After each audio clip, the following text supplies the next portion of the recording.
Good morning વિદ્યાર્થી મિત્રો, ધોરણ 12 આર્ટ્સ, વિષય સમાજશાસ્ત્ર, પ્રકરણ નંબર 5 પરિવર્તનની સામાજિક અને સાંસ્કૃતિક પ્રક્રિયા.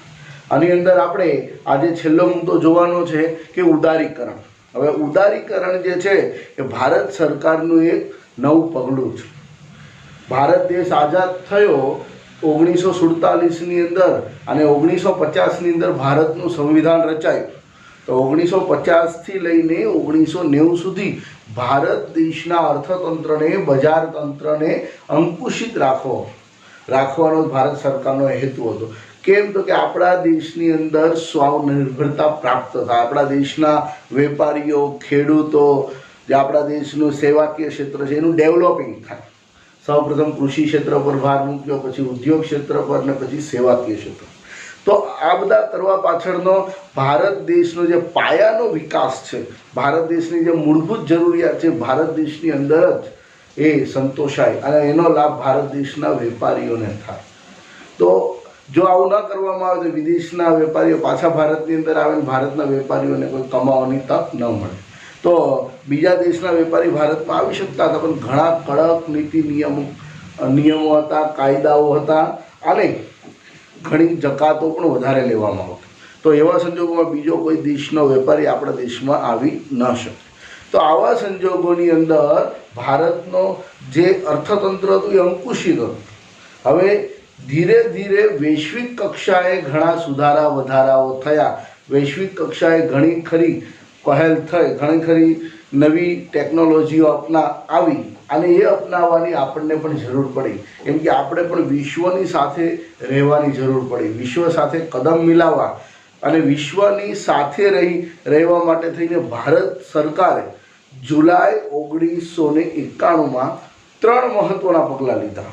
જુલાઈ 1991ની અંદર 3 મહત્ત્વના પગલાં લીધા, જેને L, P અને G તરીકે ઓળખવામાં આવે છે: લિબરલાઇઝેશન, પ્રાઇવેટાઇઝેશન અને ગ્લોબલાઇઝેશન. એટલે કે ઉદારીકરણ, ખાનગીકરણ અને વૈશ્વિકીકરણ. હવે આપણે વૈશ્વિકીકરણનો મુદ્દો જે છે એ આપણે જોયો હતો મિત્રો. હવે આપણે જોવાનું છે, આપણે ઉદારીકરણ જોવાનું છે. તો કે ઉદારીકરણ જે છે એ ઉદારીકરણ આપણા દેશ માટે સૌથી અગત્યનો પુરવાર થયો છે મિત્રો. તો ઉદારીકરણ શું છે? ઉદારીકરણથી આપણા દેશને શું ફાયદો થયો? સામાન્ય રીતે ઉદારીકરણ એટલે ઉદાર થવું. આપણા દેશના વેપારીઓ માટે, બીજા દેશના વેપારીઓ માટે ઉદાર નીતિઓ અપનાવવી એટલે સામાન્ય સરળ અર્થની અંદર ઉદારીકરણ. હવે આપણે ઉદારીકરણનો સંપૂર્ણ અભ્યાસ કરીએ મિત્રો. ધોરણ 12 આર્ટ્સ, વિષય સમાજશાસ્ત્ર, પ્રકરણ નંબર 5 પરિવર્તનની સામાજિક અને સાંસ્કૃતિક પ્રક્રિયાની અંદર આપણે જોઈ રહ્યા છીએ ઉદારીકરણ. ઉદારીકરણનો સામાન્ય અર્થ જોઈએ તો ઉદારીકરણની નીતિ. ઉદારીકરણની નીતિ એટલે ખાનગીકરણની નીતિ. ખાનગીકરણ એટલે કે છૂટછાટો આપવી. સરકાર જે કામ કરે છે એ કામ કરવાની બાહ્ય વ્યક્તિઓને, ખાનગી વ્યક્તિઓને છૂટછાટ આપવાની પ્રક્રિયા એટલે ખાનગીકરણ. હવે આપણે ચોપડીમાં આવીએ મિત્રો, પેજ નંબર 53 ઉપર. દર વખતે કહું છું એ પ્રમાણે પુસ્તક સાથે રાખો, પુસ્તકની સાથે નોટ પેન સાથે રાખો. પુસ્તક ન હોય તો PDF તમે જોતા જજો, PDFમાંથી જોતા જજો. દેશ આઝાદ થયા બાદ ભારતીય અર્થવ્યવસ્થા અને બજારને કાયદા દ્વારા વૈશ્વિક સ્પર્ધાથી સુરક્ષિત રાખ્યા હતા. એટલે કે આપણા દેશના અર્થતંત્રને અંકુશિત રાખ્યો હતો. ઉપરાંત પ્રજા કલ્યાણ માટે સરકારે મહત્ત્વની ભૂમિકા ભજવી જોઈએ તેવા આદર્શો તેમજ બંધારણમાં સામાજિક ન્યાય ઉપર ભાર મૂક્યો હોવાથી તે મુજબની નીતિ નિર્ણયો લેવામાં આવ્યા હતા. સામાજિકતા કલ્યાણ ઉપર વધુ ભાર મૂકવામાં આવ્યો હતો. કારણ કે આપણા દેશના લોકોની સ્થિતિ ખૂબ જ નબળી હતી. જો એમાં થોડોક પણ વિક્ષેપ આવે, બાહ્ય વેપારીઓનો કે બીજા દેશનો જો પ્રભાવ પડે તો આપણા દેશની સ્થિતિ બગડે તેમ હતી. કારણ કે આપણો દેશ જે છે એ આઝાદ થયો હતો, એણે ઘણા ખરા ક્ષેત્રોની અંદર સ્વાવલંબન પ્રાપ્ત કરવાનું હતું. તો એ પરાવલંબન ન બની જાય એના માટે થઈને નિયંત્રિત નીતિઓ રાખી હતી.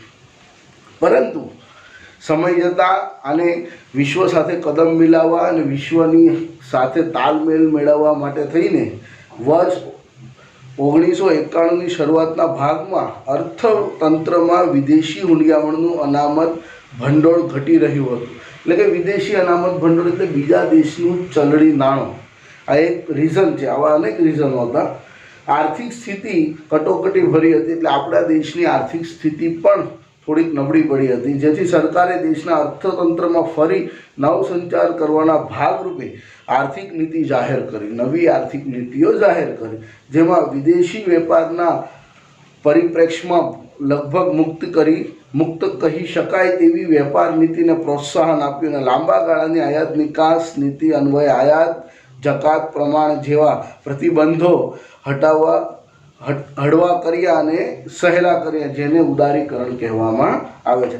આયાત જકાત પ્રમાણ એટલે બીજા દેશમાંથી જે માલ સામાન આપણા દેશમાં આવે છે, એ આપણા દેશમાં આવતા માલ સામાન ઉપર લાગતો ટેક્સ, વેરો, કર એને ઓછો કરવો, એને નહિવત કરવો. હવે પહેલાં છે ને આખો ઇકોનોમિક્સ અને બીએની અંદર વાણિજ્ય વ્યવસ્થાની અંદર આવતો મુદ્દો છે કે ઉદારીકરણથી કયા પ્રકારની અસરો થઈ. ઉદારીકરણથી આપણા અર્થતંત્રને થોડુંક ખુલ્લો દોર મળ્યો, આપણું અર્થતંત્ર થોડું ખુલ્યું, વિશ્વ સાથે જોડાયું અને આપણા દેશની આયાત નિકાસ નીતિ હતી, જે દરો હતા એમાં પણ વધારો થયો. હવે જો આયાત નિકાસ માટે ભારત સરકાર પાસે પહેલાં ફેરા હતું. ફેરા તરીકે એને ઓળખવામાં આવતું હતું. ફોરેન એક્સચેન્જ રેગ્યુલેટરી એક્ટ, જેનું સ્થાન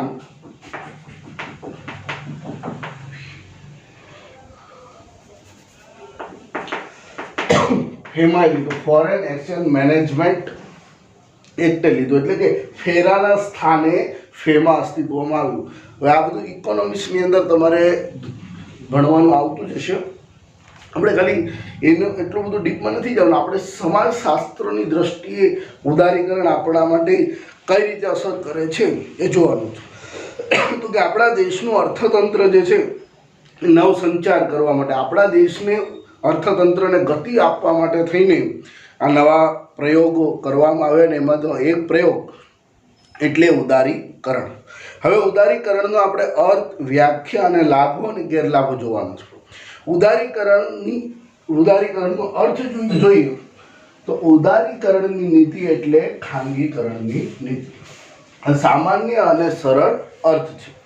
જોઈએ આગળ. સરકાર દ્વારા ઉદ્યોગના ક્ષેત્રે વધુમાં વધુ પરવાના એટલે કે છૂટછાટો, મૂડીરોકાણ અને નફાની પ્રાપ્તિ માટે ખાનગી ક્ષેત્ર માટે અનુકૂળ કરી આપવાનો એમાં સમાવેશ થાય છે. એટલે સરકારના નિયંત્રણો, મૂડીરોકાણની બાબત માટે પણ સરકારે છૂટછાટો આપે એનો સમાવેશ થાય છે. ટૂંકમાં સરકારના ઉદ્યોગોની સ્થાપના અને વિકાસ અંગેની હસ્તક્ષેપ વગરની નીતિ એટલે ઉદારીકરણ. એટલે સરકાર કોઈ દખલગીરી નહીં કરે. ઉદારીકરણ એટલે સરકાર જે કામો કરે છે એ કામો પ્રાઇવેટ વ્યક્તિને સોંપે તો એ કામોની અંદર સરકારની દખલગીરી નહિવત હોય, એને ઉદારીકરણ કહેવાય.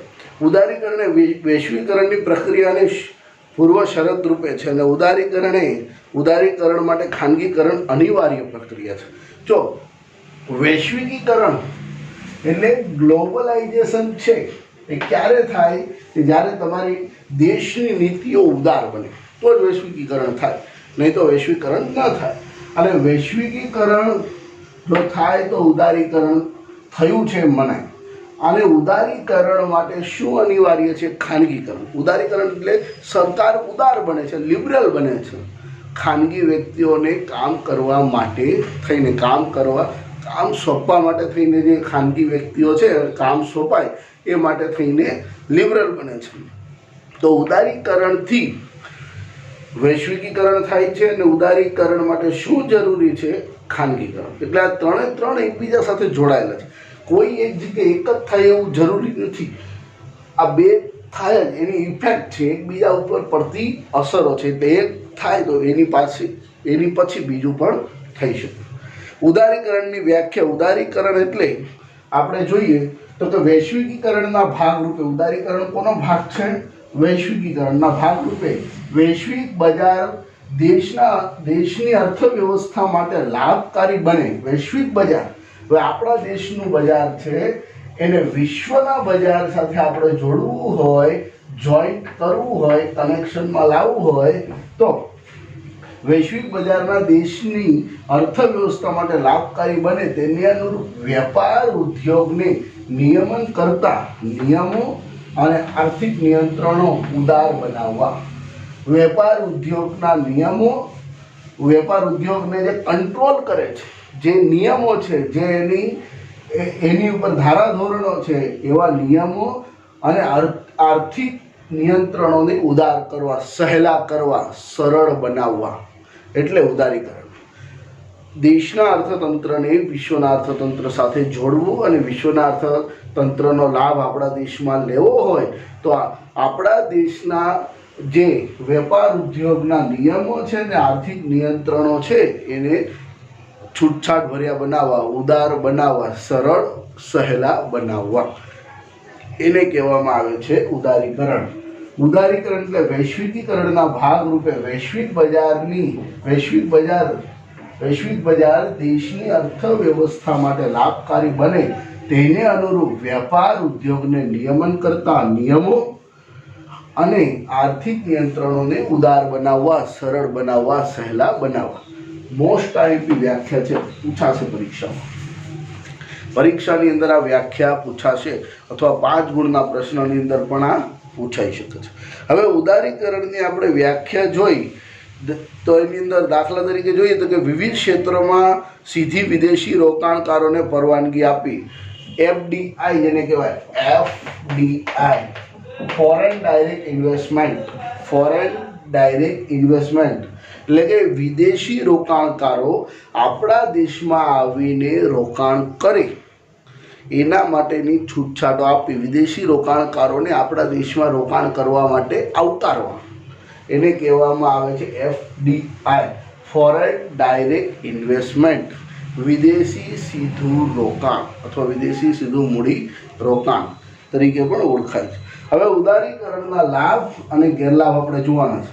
તો કોઈ પણ બાબત હોય એ લાભ પણ આપી શકે અને ગેરલાભ પણ આપી શકે. તો આપણે એના લાભો શું છે એ જોઈએ. વિદેશી રોકાણ વધ્યું. જો ઉદારીકરણ થવાથી વિદેશી રોકાણ વધ્યું છે. બહુરાષ્ટ્રીય કંપનીઓએ ભારતની કંપની સાથે ભાગીદારી કરી જેથી અદ્યતન ટેકનોલોજીનો લાભ મળ્યો અને આપણું ઉત્પાદન વધ્યું. અદ્યતન ટેકનોલોજીનો લાભ અને ઉત્પાદનમાં વધારો.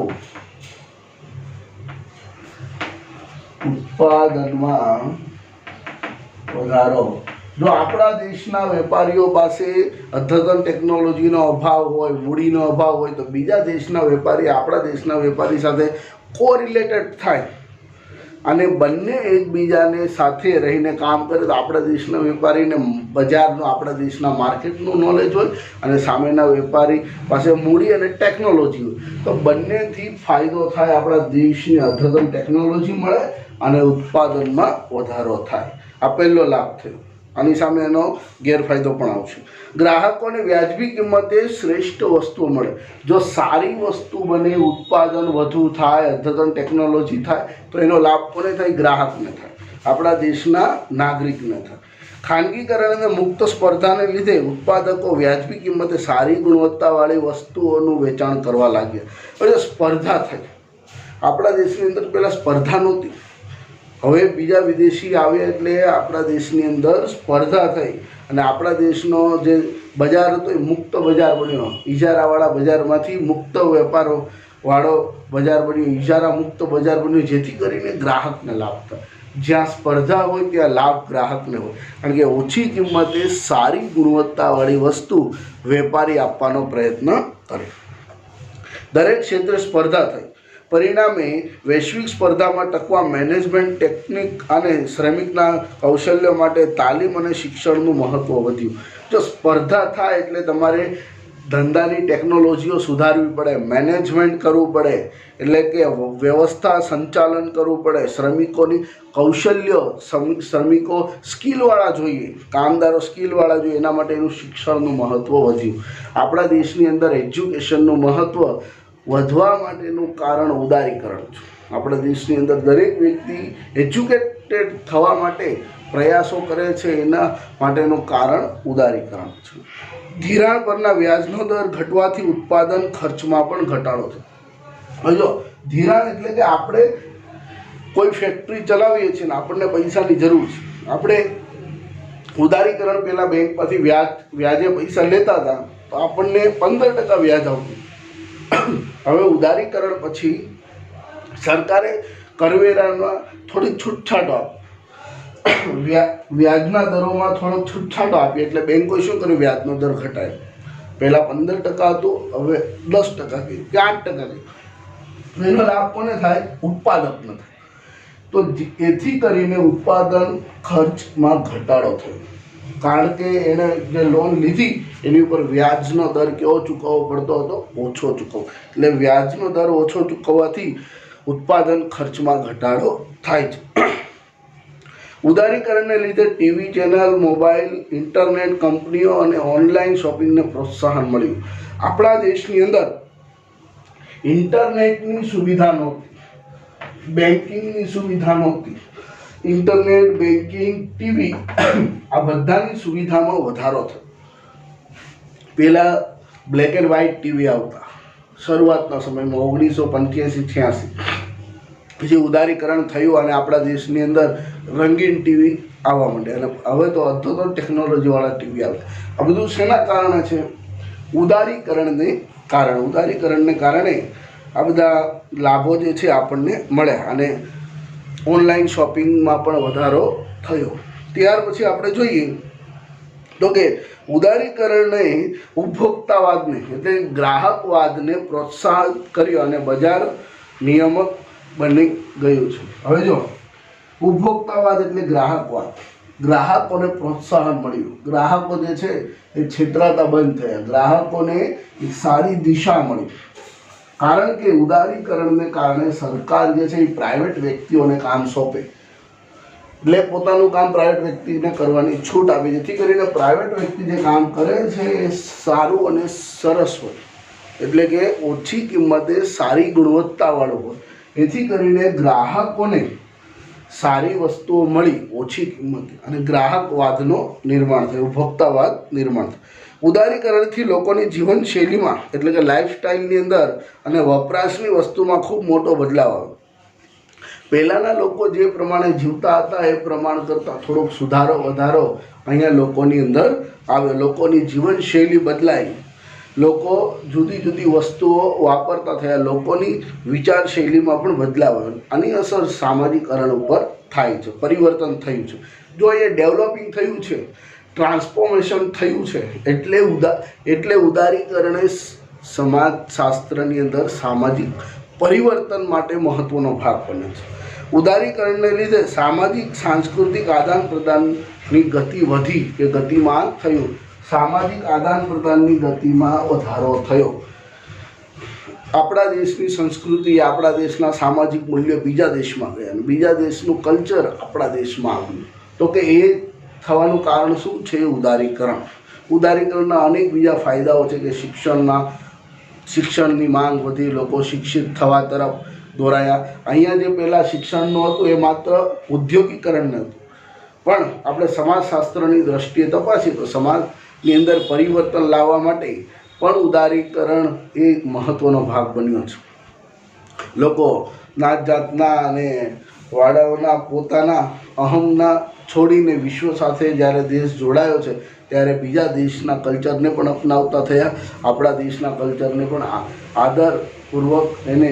આદરપૂર્વક માન આપતા થયા. તો આ બધું શું છે? ઉદારીકરણની ઇફેક્ટો છે, અસરો છે, એના લાભો છે.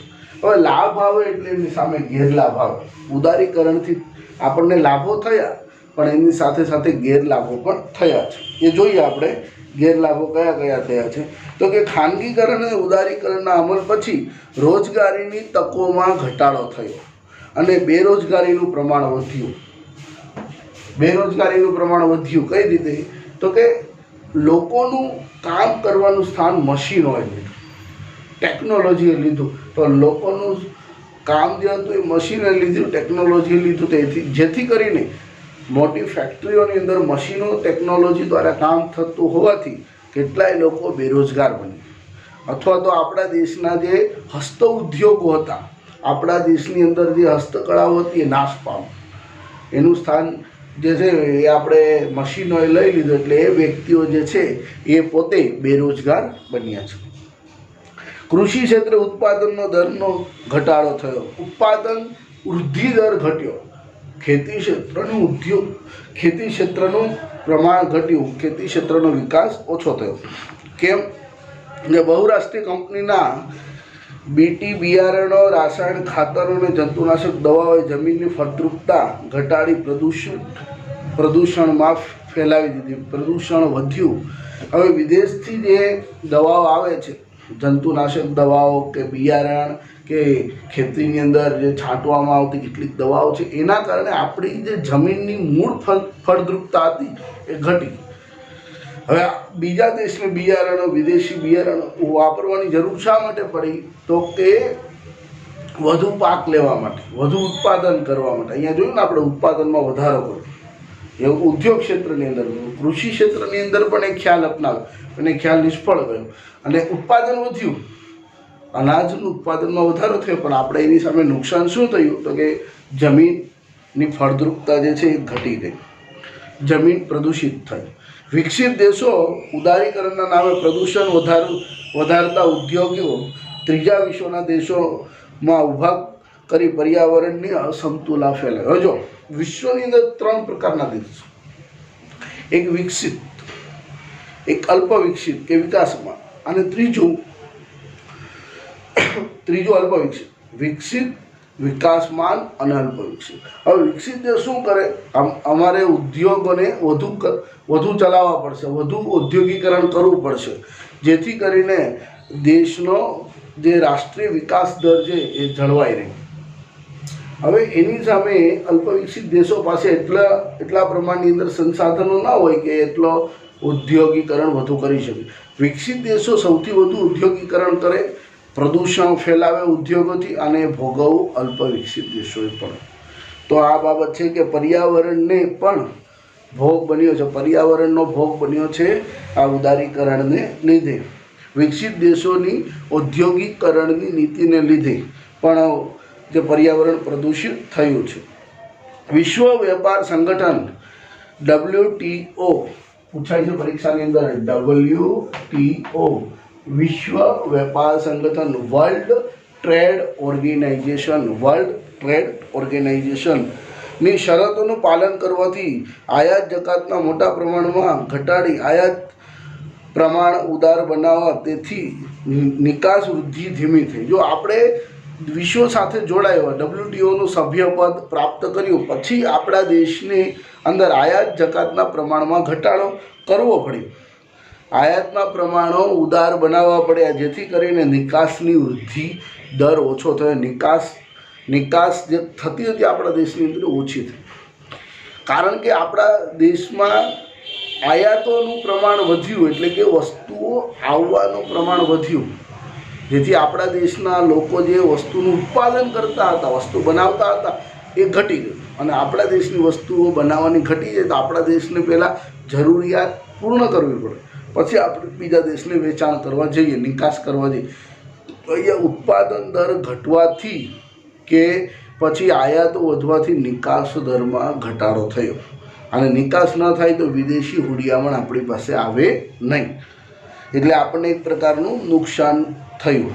બહુરાષ્ટ્રીય કંપની ભારતમાં સસ્તી જમીન મેળવી, ઓછું વેતન ચૂકવી, મોટો નફો કમાઈ પોતાના દેશમાં મોકલે છે. આ રીતે આવકનું બહિર્ગમન જોવા મળે છે. હવે બીજા દેશના વેપારી આપણા દેશમાં આવે તો એને સસ્તી જમીન મળે, મજૂરી સૌથી સસ્તી હોય તો તે ભારતની અને ચાઇનાની.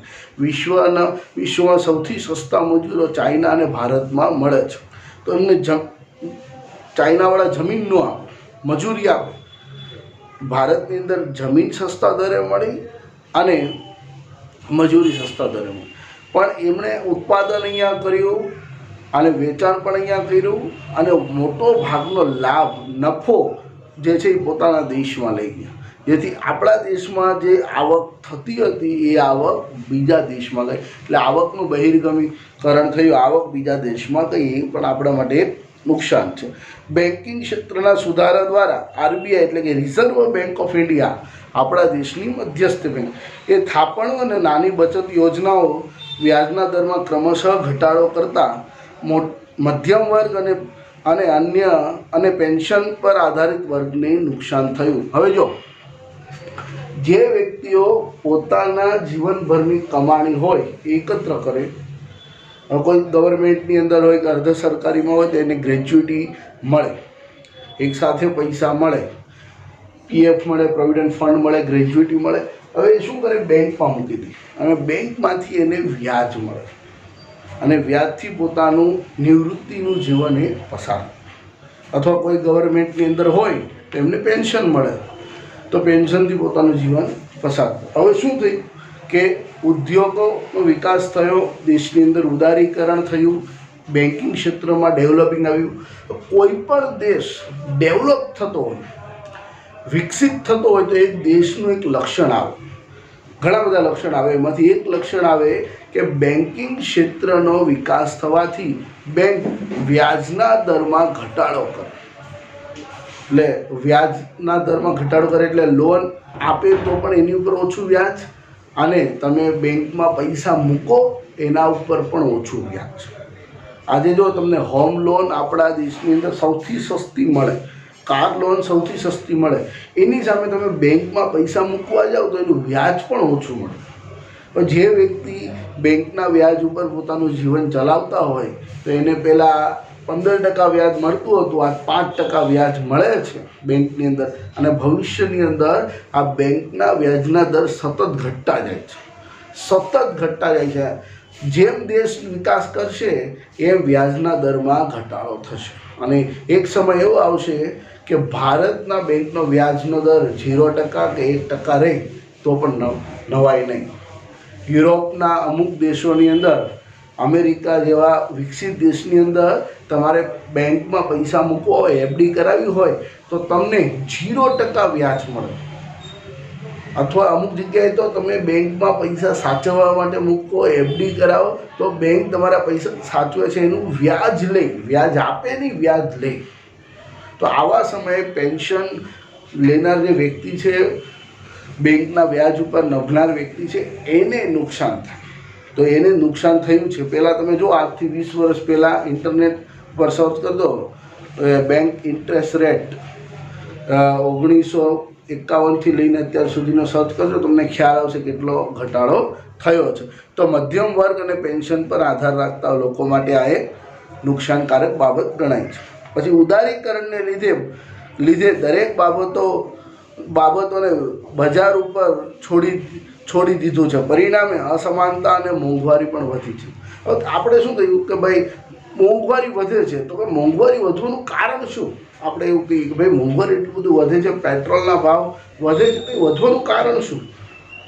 તો વધવાનું કારણ છે આપણે સંપૂર્ણ દેશની અંદર જે કામ થાય છે સંપૂર્ણ બજાર ઉપર નાખી દીધું, કે બજાર અપડાઉન થાય તો એના ભાવમાં વધારો ઘટાડો થાય, પણ બજાર ઓટોમેટિક ન થાય, એના બજાર એક માત્ર આંકડાઓ દર્શાવે છે। શેર બજારની વાત કરીએ તો શેર બજાર માત્ર આંકડાઓ દર્શાવે, તમે ભાવ વધારો વસ્તુનો તો શેર બજારમાં ભાવ વધે।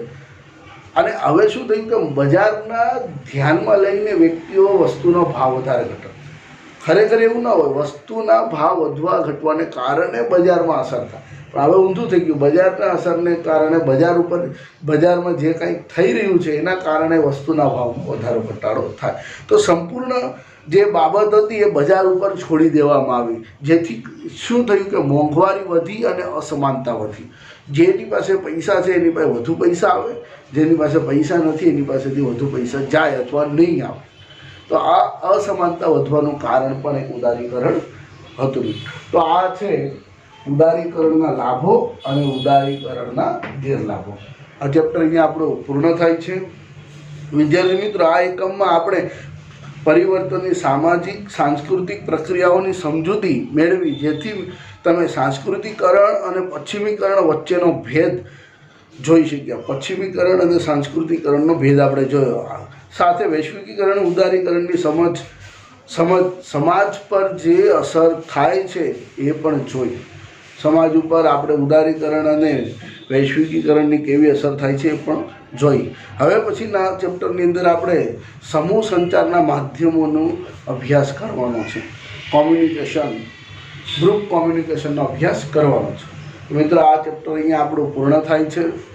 હવે આ ચેપ્ટરના જે અમુક પ્રશ્નો હોય એ પ્રશ્નો હું અહીંયા લખીને મૂકીશ.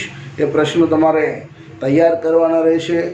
અને લેસન બાબતે લેસન હવે પછી તમારે દરેક લેસન વિડીયોની અંદર જ હું મૂકીશ.